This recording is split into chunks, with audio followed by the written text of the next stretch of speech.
Hey, Jim Toscano here, and I just want to talk about the Mackie HM4 headphone amp today. The price was about 39 bucks, which is really reasonable. I got it from B&H in New York City. Let me put on my goggles because I can't see. Mackie HM 4-way headphone amp, $39.99 for about 40 bucks. 4 headphones, individual level controls, 12 DC power supply, built like a tank construction. Built like a tank. Well, that's what they say anyway.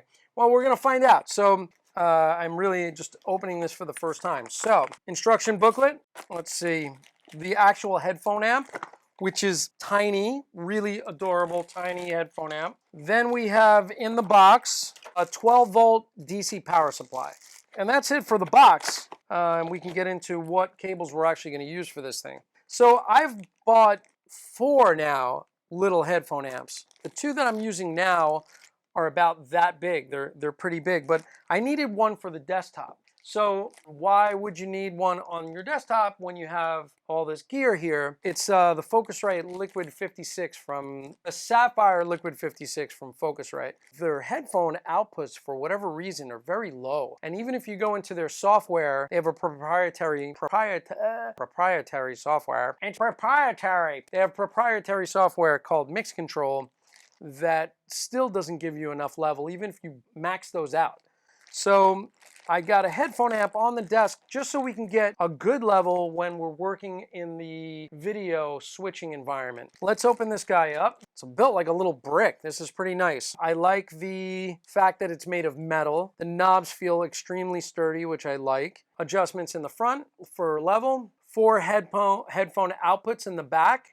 And then you have an input over here. So I'll need a stereo Y cable coming out of my outputs, sending left and right channels of my DAW into here. So this will be going on the desktop. And we're gonna hook this up and we're gonna see how it sounds and how much level we get compared to what we were getting over here. So what I'm going to do is this is a TRS. The TRS is going to go into my little headphone amp, into this input.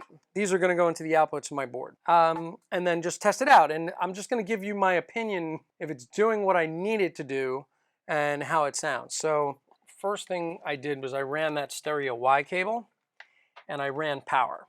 As soon as we connect that, you'll notice that it has a green indicator light. So there is no on-off switch. So unfortunate a little bit. And then we have a 1/4-inch Y cable coming out of my board. So we're going to connect that. 12-volt adapter here. And then we have 4 places for our headphones.